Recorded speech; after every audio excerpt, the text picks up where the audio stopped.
Come on, man, you've already marked the hole.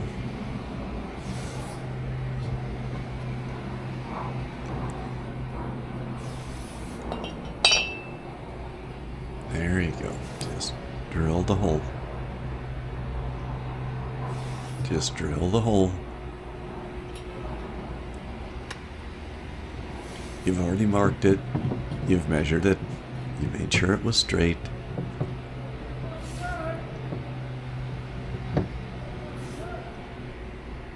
There you go. You can do it.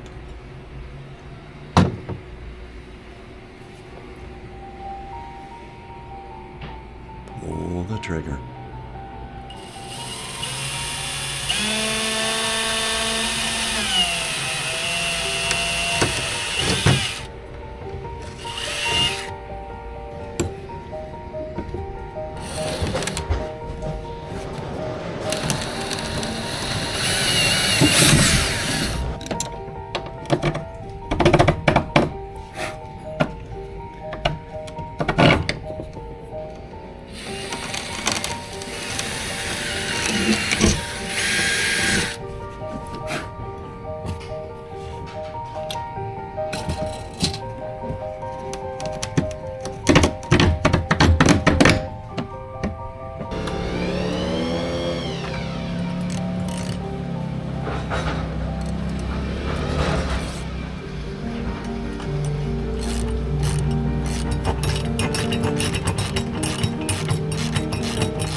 All right, this is me back in Utah. I'm in the Tacoma. I took a little break from sitting at the computer, and I've come up in Big Cottonwood Canyon to kind of get out of the heat a little bit. It's pretty hot here, and it's very smoky. When I got back to town, there's a couple of big forest fires burning, so the whole valley gets filled up with smoke, kind of like in the winter it gets filled up with the inversions. There was a lot of wildfires in the Oregon, Washington area. Every place I traveled, new burn scars all over the place. There was one fire the other day when I was coming back up above Pendleton, Oregon. So early June here, and we are in wildfire season already. And usually that kind of happens in the end of July or August. But this is what they told us was going to happen, right? With this climate change thing, just it wasn't. I think people have this impression that one day we're going to wake up and everything's going to be different. No, it's just incrementally getting different all the time. The fire season starts earlier. The winters are drier. The hurricanes are stronger. The floods are more severe when they happen. I mean, the tornado seasons are bigger. It's just all more extreme and troublesome, and sticking our head in the sand ain't helping. Anyway, I'm back in Utah. So I'll just give you a brief recap to go with the video here of how we did. I had some trouble with the bolts that they sent me. Basically all I really had to do was drill 4 holes through the swim platform for each thruster and bolt them to the platform. So there was a 5-inch extension, and then the actual thruster itself, and the 5-inch extensions just there to kind of make sure that the propellers for the thrusters are at least 5 inches underwater. So that's all, it just moves it down a little bit. But with those extenders, they sent me these 4-inch long 5/16 tapered head machine bolts, machine screws I kind of call them, but a bolt basically with a Allen head wrench fitting, or head and socket in the end of them. And the first bracket that I was putting on, they send the nylock nuts, so it's a nut with that little nylon locking washer part kind of on the end of it.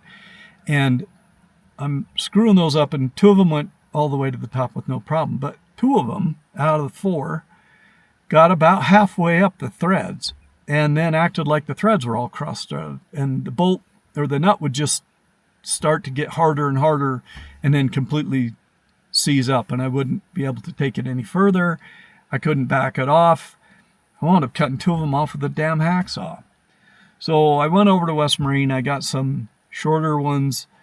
These have a big Phillips head on them, but they're still tapered, so they fit down inside of the plates that go up on top of the swim platform, so you're not going to stub your toe on them. But those work better. I did still put the nylock nuts on there, but I got them. All right, so that was just very unusual. It was like the nuts were cross-threaded, but they'd already gone an inch up the threads, so they weren't cross-threaded. It was the strangest thing I've ever seen. Then there's just basically drilling holes through the back to run the cables inside, and then I had to just terminate the cables and hook them down to those solenoids. So that all went pretty easy. The one thing I did find, and I'll see if I can't pull up the wiring diagram and show you, is I did find that the little control unit, the little wireless transmitter that talks to the joysticks, when I would power those up, they were both flashing pretty steady, like I think they said twice a second or whatever, so once every half a second was the symptom. And nothing would happen with the thrusters. Nothing was working. So I started doing a little troubleshooting, and that indication when they're flash like that or flashing steady like that is an indication that you have them wired up to 24 volts, the little adapter. Okay, hang on. Let's look at this wiring diagram, because in retrospect, it is kind of apparent that I should have put this little red wire, the one that has the inline fuse in it, onto battery 1, which is the same battery that has the big, thick ground wire coming off of it. Because as you can see, that common ground goes to the same post as the black cable from the motor controller or the wireless receiver. And I had put the red wire on the same post as the big red wire. So I was getting my red side from battery 2 basically, and I was getting my black side for that motor controller from battery 1. I was providing 24 volts to it.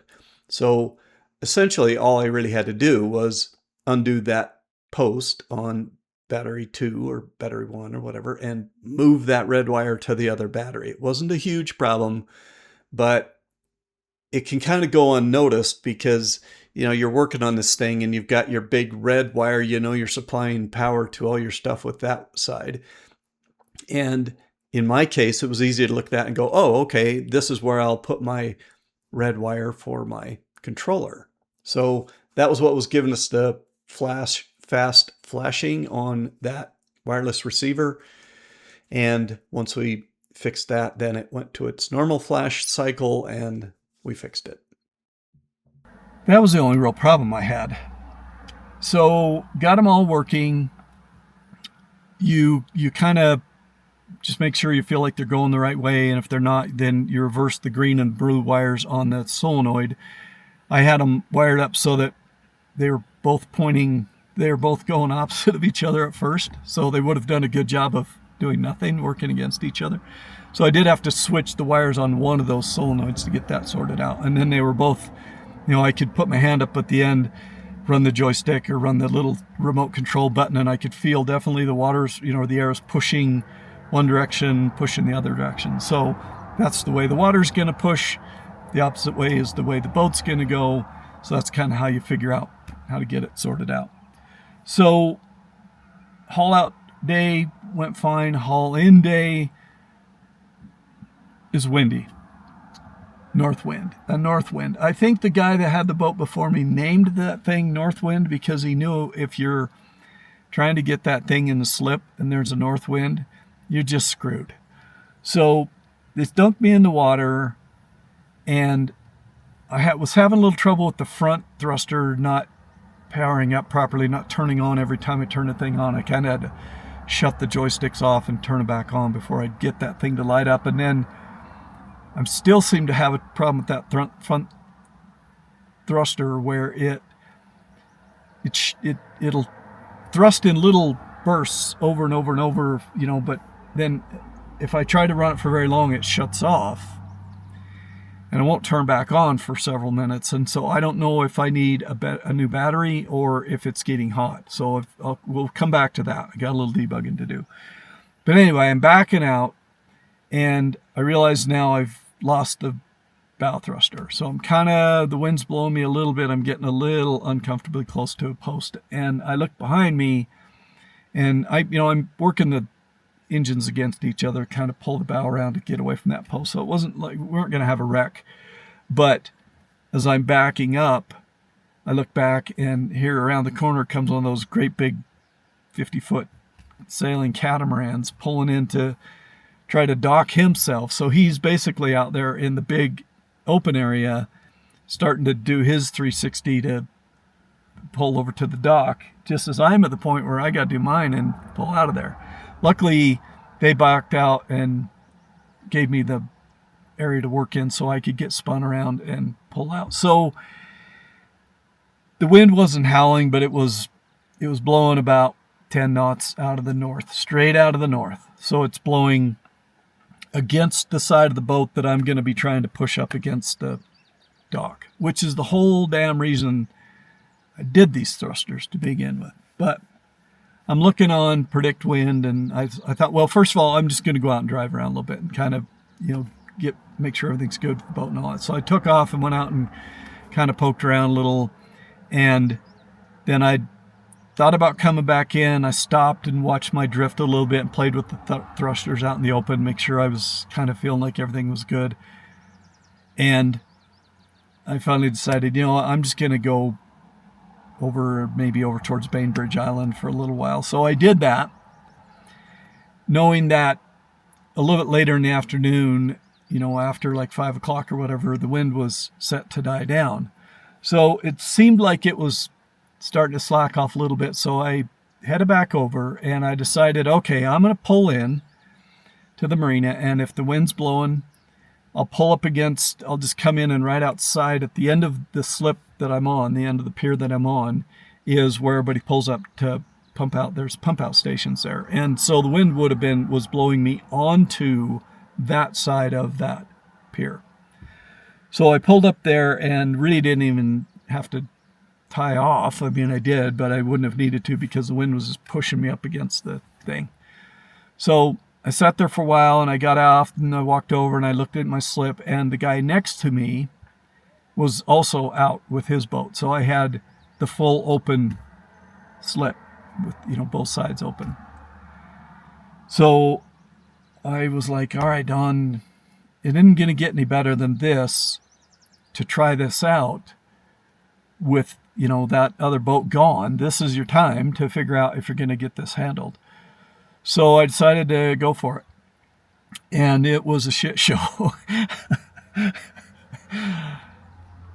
I got the boat in, and it was coming in, and I was getting to the point where, okay, I can get on the dock now and, get a rope, get a hold of the ropes and get this thing under control. So I got on the dock. I had a bow rope, grabbed stern rope, got the bow rope around a cleat to kind of at least hold it. And then I've got the little thing on the lanyard, the remote control, and I'm holding the bow rope, and the wind's pushing the boat away from the dock. And it's hard to hold that thing when the wind's got a hold of it. Even if you're kind of got it a wrap around the cleat, it's still trying to pull it around there. So I'm trying to hold the rope and run the remote control, and I push the button the wrong way and push against myself, and because you kind of have on the remote control, you've got a little picture of the boat, and then you've got the bow thrusters and the stern thrusters and the arrows. And so you're trying to figure out, okay, the boat is this way, I need to push this button. I got it tied up, but if that guy's boat would have been there, well, I wouldn't have tried it if his boat would have been there. I'd have just went around and waited for the wind to die down, but if it would have been there, I'd have crashed into it. So I'm frustrated, and I'm really starting to doubt myself now. The boat is not too big when you're out in the ocean, It's not too big when I'm in the slip. It's nice and small. It's not difficult to keep it reasonably clean for a dude, but it's got enough room to have enough food on there, and a few little niceties and whatever. So it makes a pretty decent little tiny home. When I'm in slip tied up, it's fine. When I'm at anchor tied up, it seems to be fine. I mean, I've had that one issue at Hunter Bay that time when I ran the batteries down, but I'm the electrical side of it is still needs a little tweak. I still kind of feel like I need solar or something, but that's okay. And again, when you're underway out there in the ocean with as big as it is, even though you're on the inside of the Puget Sound, it's not too big then.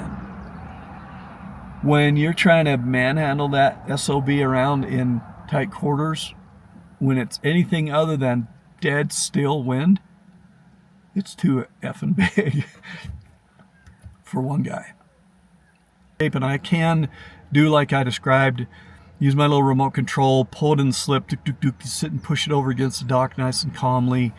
Maybe I'll hit the point where this becomes a non-issue, but this is from the minute I see the north wind blowing, and I know I got to get that thing in the slip and go against that wind, I'm a nervous ball of nerves. I'm a nervous wreck, and my stomach's tied up in knots, and I'm all jittery, and it's a nightmare.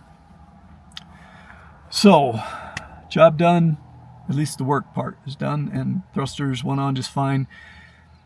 And again, I will see if I can, well, hopefully by now I've already done it in the video, lay the wiring diagram over there and kind of emphasize that thing with the control unit, because that's the only thing that was not crystal clear. And it kind of was mentioned once I was looking for it. It was kind of mentioned that if you're doing the 24 volt thing, make sure that you're only getting that adapter on 12 volts. But I didn't catch that. And so maybe I can save someone some trouble if they watch through this video and see what I went through, and they'll get it and save themselves a little trouble. It didn't break anything or anything like that. It just had to move that one wire from the hot lead on one battery to the hot lead on the other battery, and that sorted the problem out. But that was kind of a little frustrating when we first walked back to the back of the boat. And you're like, all right, let's see my thrusters go, and you like click, click, click, click. Nothing's happening. So I hate it when that happens. The first thing you do is like, shit, now I gotta start troubleshooting. Thanks for sticking with me all through this one. Hopefully it was cool to see the boat come out of the water and all that stuff. So I'll see you. Maybe I'll check in while I'm camping. But if not, I will see you next time I'm up there, and we'll sort out that bow thruster and figure out what was up with that thing.